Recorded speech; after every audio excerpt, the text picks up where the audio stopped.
तो अभी बज रहे हैं रात के 1:30 और हम आज का अपना टॉपिक शुरू करते हैं, ड्रग्स फॉर कफ। जो कफ होता है वो क्या होता है? सबसे पहले हमारा एक प्रोटेक्टिव रिफ्लेक्स होता है। किसके लिए? हमारे जो रेस्पिरेटरी सिक्रीशंस हैं और फॉरेन पार्टिकल जो हमारे रेस्पिरेटरी पैसेज में ऐसे एंटर कर रहे हैं हमारे ब्रीदिंग से, उसका एक्सपल्शन के लिए। तो cough is a protective reflex for expulsion of respiratory secretions and foreign particles mediated by. अगर ये रिफ्लेक्स है तो किसी न किसी चीज़ से इनिशिएट होगा, मतलब मीडिएट होगा। तो mediated by mechanical and chemo receptors. जो हमारा रेस्पिरेटरी पैसेज है उसके अंदर जो हमारे मैकेनिकल और केमिकल रिसेप्टर्स होते हैं वो जब एक्टिवेट होंगे या फिर ओवर स्ट्रेच होंगे या कोई बाहर का पैथोजन हमारी बॉडी में एंटर करेगा जो हमारी कीमो रिसेप्टर्स को एक्टिवेट करेगा, जो कि थ्रोट और रेस्पिरेटरी पैसेज में है, तो ये रिफ्लक्स एक्शन कफ का इनिशिएट होगा।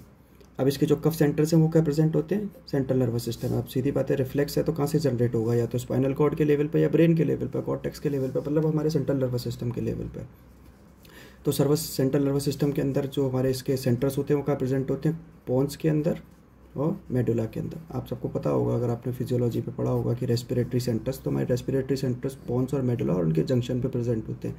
Ventral respiratory group, dorsal respiratory group. अब इनके अंदर जो हमारा कॉर्टेक्स है, कॉर्टेक्स के कुछ इफ्रंट आफ्रंट फाइबर्स इनर्वेट करते हैं और उनको कंट्रोल करते हैं, जो हमारे एक्टिवेट करते हैं कफ रिफ्लेक्स को। अब जो हमारा कफ होता है वो दो पार्ट टाइप का होता है, एक तो यूजलेस कफ और एक यूज़फुल कफ।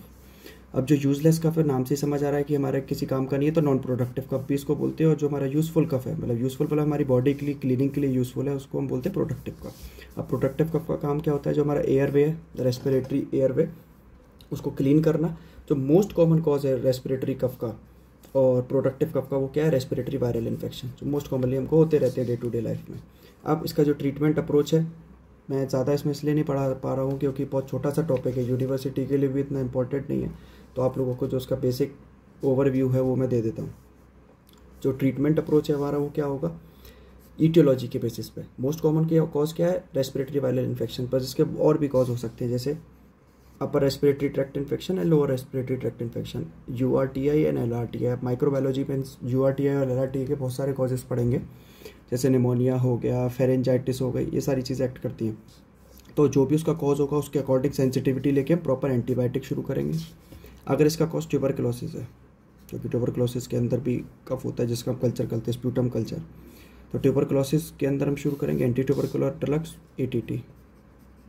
इसमें बहुत सारे ड्रग्स आते हैं, फार्माकोलॉजी में आगे कीमोथेरेपी में पढ़ेंगे, जैसे फर्स्ट लाइन ड्रग्स हैं, सेकेंड लाइन ड्रग्स हैं। माइक्रोबायोलॉजी में भी आप माइक्रो के अंदर इसके जो फर्स्ट लाइन और सेकेंड लाइन ड्रग्स हैं वो मतलब आपको पढ़ने पड़ेंगे, ठीक है। और अगर इसका कॉज क्या है? स्मोकिंग।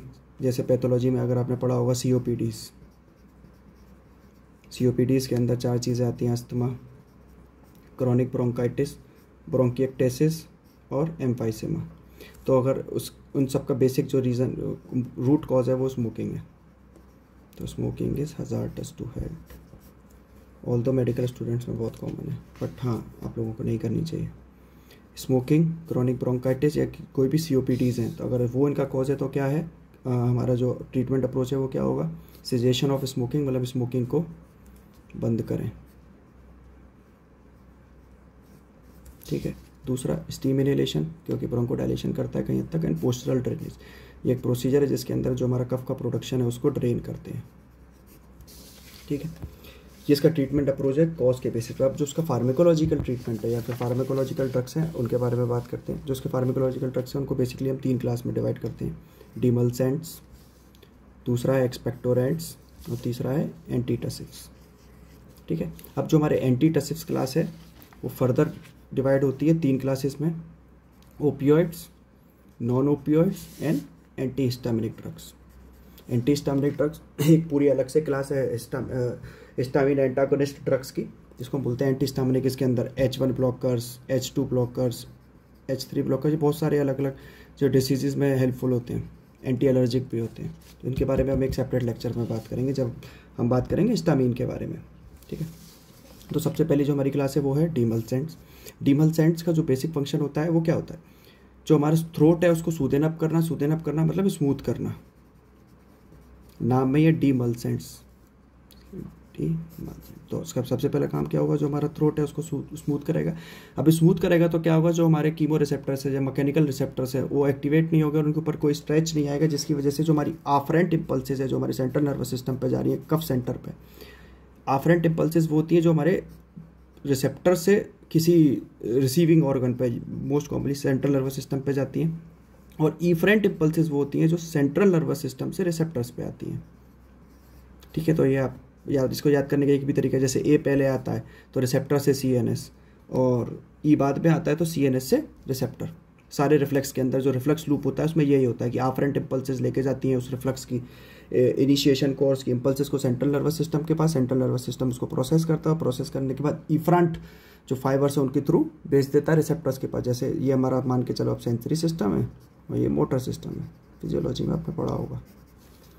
अब इसकी वजह से क्या होता है, जब जो हमारा स्मूथ थ्रोट है वो स्मूथ हो गया और उसकी जो आफरेंट इम्पल्सेस है उनको हमने सप्रेस कर दिया, तो पेशेंट को सिम्टोमेटिक रिलीफ हो जाएगा। सिम्टोमेटिक रिलीफ का मतलब क्या है कि कुछ टाइम के लिए रिलीफ हो जाएगा जब तक वो आफरेंट इम्पल्सेस सप्रेस रहेंगे या फिर जो हमारा स्मूथ है उसके ऊपर डिमल्सेंट्स का काम चल रहा होगा, मतलब उसका एक्शन होगा। उसके बाद जैसे वो एक्शन हटेगा तो वो रिलीफ हट जाएगा, इसलिए बोला गया सिम्टोमेटिक रिलीफ। मतलब उसकी जो रूट कॉज है उसको हम नहीं हटा रहे, जैसे कि अगर root cause upper respiratory tract infection या लोअर है या ट्यूबरकुलोसिस या स्मोकिंग वगैरह है, तो ये जो ट्रीटमेंट लाइन है ये उसकी रूट कॉज को हटाएगी, और बाकी जो डिमल्सेंट्स हैं वो सिम्टोमेटिक रिलीफ देंगे। अब डिमल्सेंट्स के अंदर कौन कौन से आते हैं, जैसे लोजेंसिस मतलब वो क्या, जैसे स्ट्रेप्टोसिल, हाँ स्ट्रेप्टोसिल वगैरह आपने खाई होगी ना, स्ट्रेप्सिल आती है, हाँ तो ये होती है लोजेंसिस। बहुत सारे सिरप्स आते हैं, ग्लिसरीन होती है, लिकोराइस होती है, ये सारे क्या हैं हमारे डिमल्सेंट्स। अब हमारी जो दूसरी क्लास है वो है एक्सपेक्टोरेंट्स की। एक्सपेक्टोरेंट्स मतलब जो हमारे जो कफ का प्रोडक्शन, जो म्यूकोसिलरी एक्शन है और जो म्यूकस का प्रोडक्शन है वो इंक्रीज हो रहा है, तो उसको एक्सपेक्टोरेंट मतलब उसको एक्सपेल कराएंगे बाहर की तरफ। एक्सपेक्टोरेंट मतलब एक्सपेल कराएंगे। अब ये फर्दर दो क्लासेस में डिवाइडेड है। सबसे पहली क्लास है इसकी सिक्रीशन एनहांसर और दूसरा है म्यूकोलिटिक्स। म्यूकोलिटिक्स का मतलब सब समझ रहे हैं, जो म्यूकस है हमारा उसको ब्रेक डाउन करेगा, लिटिक उसको लाइसिस करेगा, इसलिए म्यूकोलिटिक्स। तो सिक्रीशन एनहांसर्स हमारे क्या काम करते हैं, जो हमारे ब्रोंकियल सिक्रीशन है उनको इंक्रीज करेंगे।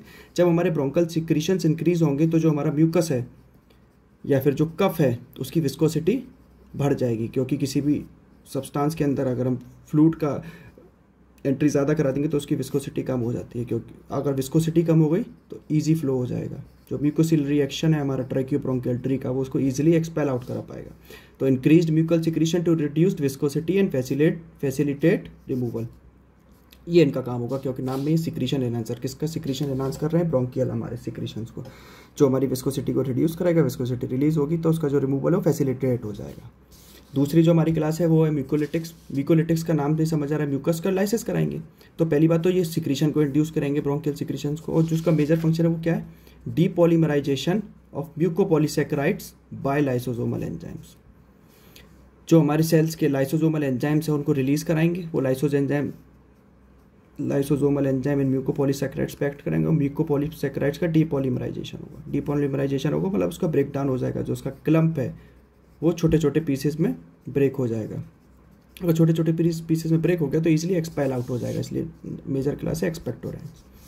जो हमारी तीसरी क्लास है एंटीटसिव्स वो होते हैं जैसे बेसिकली जो हमारे सेंट्रल नर्वस सिस्टम पे एक्ट करने वाले ड्रग्स हैं, जो हमारी जो कफ सेंटर है उसको सप्रेस करेंगे। जब हमारा कफ सेंटर सप्रेस होगा तो हमारी जो इफ्रंट इम्पल्स जो कि कफ रिफ्लेक्स को जनरेट कर रही हैं वो कम आएंगी। तो एंटीटसिव्स किस पे एक्ट करती है, सेंट्रल नर्वस सिस्टम पे। क्या काम करेगी, जो हमारा कफ सेंटर है, जैसा मैंने आपको बताया था ना कि पोन्स और मेडुला के अंदर हमारा कफ सेंटर प्रेजेंट होता है, तो पोन्स और मेडुला के अंदर एक्ट करके जो हमारा थ्रेशोल्ड है कफ सेंटर का उसको इंक्रीज करेंगे। जब थ्रेशोल्ड इंक्रीज होता है किसी चीज़ का तो उसके अंदर जो एक्शन पोटेंशियल जनरेट करने की पावर होती है, एक्शन पोटेंशियल जनरेट करने की कैपेबिलिटी होती है, वो कम हो जाती है। जैसे सपोज मान के चलो कि उसका पहले रेस्टिंग मेम्ब्रेन पोटेंशियल था -70, अब हम उसको मोर नेगेटिव करके -90 कर दिया, तो किसी चीज़ का अगर रेस्टिंग मेम्ब्रेन पोटेंशियल ना मोर नेगेटिव होगा या फिर कोई सेल हाइपर पोलराइज होगा तो उसकी एक्शन पोटेंशियल जनरेट करने की जो कैपेबिलिटी है वो कम हो जाएगी, क्योंकि पहले जो इम्पल्स आ रही थी उसको -70 मिलीवोल्ट को पोलराइज करना था, अब इसको -90 वोल्ट को डीपोलराइज करना था। More the negative the more it is difficult to initiate और जनरेट द इम्पल्स। ठीक है, तो सेंट्रल नर्वस सिस्टम पे एक्ट करेंगे, हमारे थ्रेशोल्ड को इंक्रीज करेंगे, और किस में ज़्यादा हेल्पफुल होते हैं, ड्राई नॉन प्रोडक्टिव कफ के अंदर। नॉन प्रोडक्टिव कफ कौन सा है हमारा, जो हमारी बॉडी के लिए किसी काम का नहीं है, किसी काम का नहीं है मतलब कोई क्लीनिंग के लिए हेल्प नहीं कर रहा। हमारे सेंट्रल नर्वस सिस्टम के अंदर जो कफ सेंटर है वो इरिटेट हो रहा है, या तो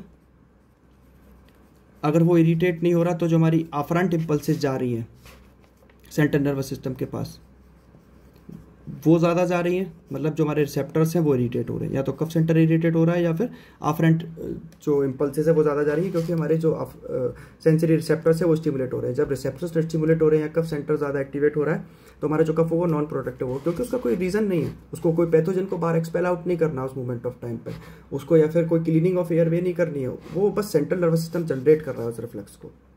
तो उसके लिए हम जो सेंट्रल नर्वस सिस्टम है उसको सप्रेस करेंगे। कैसे सप्रेस करेंगे कि जो थ्रेशोल्ड है वो इंक्रीज कर देंगे कफ सेंटर का, इसलिए यूजफुल है ड्राई नॉन प्रोडक्टिव कफ में। अब ये 3 क्लासेस में डिवाइडेड है, ओपियोइड्स, नॉन ओपियोइड्स और एंटी हिस्टामिनिक ड्रग्स। अब देखो, ड्रग को सेंट्रल नर्वस सिस्टम को क्रॉस करना, सेंट्रल नर्वस सिस्टम पे एक्ट करना है।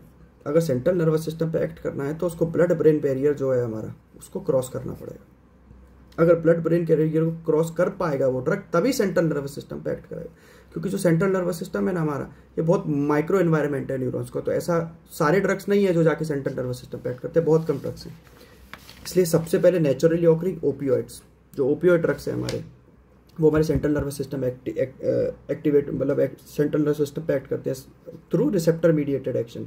जैसे म्यू रिसेप्टर्स होते हैं, कापा रिसेप्टर्स होते हैं, बहुत सारे रिसेप्टर्स होते हैं। ओपियोइड एक बहुत अच्छी क्लास का एनाल्जेसिक ड्रग है, क्योंकि हमारे जो पेन स्टिमुलेशन है इसको भी सप्रेस करता है, सेंट्रली भी सप्रेस करता है और पेरिफेरली भी सप्रेस करता है। ओपियोइड एनाल्जेसिक्स के अंदर आप पढ़ेंगे ओपियोइड, उनको बोलते हैं ओपियोइड एनाल्जेसिक्स। तो ओपियोइड एनाल्जेसिक्स के अंदर कौन कौन से आते हैं, मॉर्फिन, मेजर जो उसका ड्रग है वो मॉर्फिन है। मॉर्फिन हम यूज़ नहीं कर सकते, मॉर्फिन इसलिए यूज़ नहीं कर सकते क्योंकि उसका जो साइड इफेक्ट है वो सिडेशन, तो हम पेशेंट को सिडेट नहीं करना चाहते इस कंडीशन में, इसलिए मॉर्फिन को यूज़ नहीं करते हम इस कंडीशन के अंदर, क्योंकि उसका मेजर इफेक्ट है सिडेशन। जो हमारी मॉर्फिन है, आपको पता है पुराने टाइम में जब एनेस्थीसिया इंट्रोड्यूस नहीं हुआ था, जो डॉक्टर सर्जरी करते थे वो मॉर्फिन इंड्यूस करते थे पेशेंट को। तो मॉर्फिन एक बहुत अच्छा सेडेटिव और एनाल्जेसिक ड्रग है। मॉर्फिन का ही डेरिवेटिव है codeine, pholcodine and ethyl morphine. Morphine के अंदर हमने इथाइल ग्रुप ऐड कर दिया, इथाइल ग्रुप के ऐड करने से उसकी जो सिडेशन इफेक्ट है वो कम होगा, इसलिए codeine, pholcodine and ethyl morphine ये सारे क्लास ऑफ एंटीटसेव ड्रग्स हैं ओपियोइड के अंदर। नॉन ओपियोइड के अंदर, ओपियोइड और नॉन ओपियोइड में बेसिक डिफरेंस है सिडेशन का। जो नॉन ओपियोइड ड्रग्स हैं ये सिडेशन को इंड्यूस नहीं करते। तो नॉन ओपियोइड्स के अंदर डेक्स्ट्रोमेथोर्फान एंड नॉस्कापीन।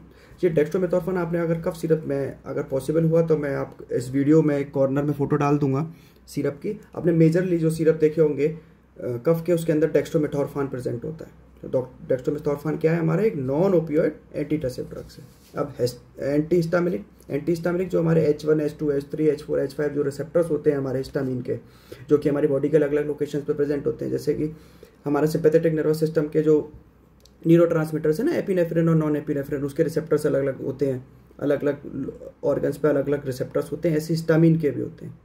ये सारे मोनोअमीन डेरिवेटिव न्यूरोट्रांसमीटर है, histamine, serotonin, epinephrine, non epinephrine, ये क्या है, सारे मोनोअमीन डिराइव्ड न्यूरोट्रांसमीटर है, इसलिए उनको मोनोअमीन ऑक्सीडेज ब्रेक कर देता है माओ। ठीक है, तो हिस्टामिन के एंटी हिस्टामिनिक ड्रग्स मैंने आज जैसा आपको बताया अलग अलग ऑर्गन्स पे अलग अलग रिसेप्टर्स प्रेजेंट है।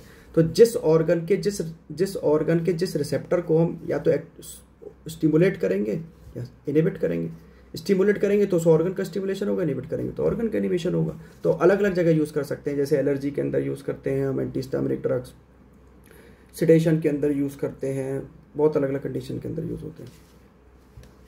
ठीक है, तो इसके अंदर कौन कौन से ड्रग्स आते हैं, क्लोरफिनड्रामिन, डाइफेनहाइड्रामीन एंड प्रोमिथाजिन, ये सारे क्या हैं, H1 ब्लॉकर्स हैं, ओल्डर क्लास के ड्रग्स हैं। इसमें बेसिकली एंटीहिस्टामिनिक ड्रग में 2 क्लास हैं, एक ओल्डर क्लास और एक न्यूअर क्लास। जो ओल्डर क्लास है उसके अंदर क्या है, हमारा central nervous system acting property है, इसलिए वो सिडेशन को वो करता है, इंड्यूस करता है, जैसे कि सिट्रिजिन जो है हमारा वो एंटीहिस्टामिनिक ड्रग है ओल्डर क्लास का। ओल्डर क्लास के ड्रग्स के अंदर क्या होता है, सिडेशन इफेक्ट होता है। तो आपने कभी देखा होगा कि लोग मना करते हैं सिट्रिजिन लेने से, क्योंकि सिट्रिजिन सिडेशन इंड्यूस करता है। न्यूअर क्लास के ड्रग आते हैं जैसे फेक्सोफेनाडिन, लोराटिडिन, मॉन्टील्यूकास, ये सारे न्यूअर क्लास के एंटीहिस्टामिनिक ड्रग्स हैं। ठीक है, तो एंटीहिस्टामिनिक 2 टाइप में होते हैं, थोड़ा बहुत मैंने ओवरव्यू दे दिया, बेसिकली हम इसके बारे में एक सेपरेट लेक्चर में बात करेंगे। तो इसके अंदर आते हैं क्लोरफेनड्रामीन, डाइफेनहाइड्रामीन एंड प्रोमिथाजीन। तो ओवरव्यू, हम सबसे पहली क्लास डिमल्सेंट का काम क्या होगा, जो हमारा थ्रोट है उसको स्मूथ करेंगे, आफ्रंट इम्पल्सेस को डिक्रीज करेंगे, जिससे पेशेंट को सिम्प्टोमेटिक रिलीफ होगा। इसके अंदर आते हैं लोजेंचेस, सिरप्स, ग्लिसरीन और लिकोराइस। दूसरे एक्सपेक्टोरेंट, एक्सपेक्टोरेंट जो हमारे म्यूकस का प्रोडक्शन हो रहा है उसको एक्सपेल आउट कराएंगे। कैसे एक्सपेल आउट कराएंगे, या तो सिक्रीशन को इंक्रीज करेंगे जिससे विस्कोसिटी कम होगी और फैसिलिटेट होगा कि उनका रिमूवल। इसके अंदर कौन कौन से सिक्रीशन एनहांसर, सिक्रीशन एनहांसर के अंदर बेसिकली हम पोटेशियम सॉल्ट्स लेते हैं, किसके, सोडियम सिट्रेट और आयोडाइड के। क्या क्या लेते हैं, potassium salt of citrate and iodide और ग्वाइफेनेसिन, ठीक है, और वसा का। म्यूकोलिटिक जो हमारी म्यूकस का प्रोडक्शन हो रहा है, म्यूकस को छोटे छोटे पार्ट्स में ब्रेक डाउन कराएंगे, उसका जो म्यूकोपॉलीसैकेराइड नेटवर्क है उसको डिपॉलीमराइज कराएंगे, किसकी हेल्प से, लाइसोसोमल एंजाइम्स की हेल्प से। तो इसके अंदर क्या क्या आते हैं, ब्रोमैक्सिन, एम्ब्रोक्सिल एंड एसिटाइलसिस्टीन। अब अगर डेक्स्ट्रोमेथॉर्फान के बाद अगर कोई मोस्ट कॉमन कफ सिरप से, तो उनके अंदर आपको ब्रोमैक्सिन और एम्ब्रोक्सिल मिलेगा, एसिटाइलसिस्टीन बहुत कम होता है। तो ब्रोमैक्सिन और एम्ब्रोक्सिल, ठीक है। एंटीटसिव्स, एंटीटसिव्स जो सेंट्रल नर्वस सिस्टम पे एक्ट करेंगे, थ्रेशोल्ड को इंक्रीज करेंगे और टाइट नॉन प्रोडक्टिव कफ के अंदर यूजफुल होते हैं। इसके अंदर ओपियोइड, नॉन ओपियोइड और एंटीहिस्टामिन, क्योंकि सेंट्रल नर्वस सिस्टम को एक्ट करना है इसलिए ओपियोइड्स भी आते हैं। ओपियोइड्स के अंदर मॉर्फिन का यूज नहीं करेंगे, क्यों, क्योंकि सिडेशन कराता है। क्या यूज करेंगे, codeine, pholcodine, pholcodine and ethyl morphine. Non opioids के अंदर डेक्स्ट्रोमेथॉर्फान एंड नॉस्कापिन, और एंटीहिस्टामिनिक के अंदर क्लोरफेनड्रामीन, डाइफेनहाइड्रामीन एंड प्रोमिथाजीन, ठीक है। तो इसके साथ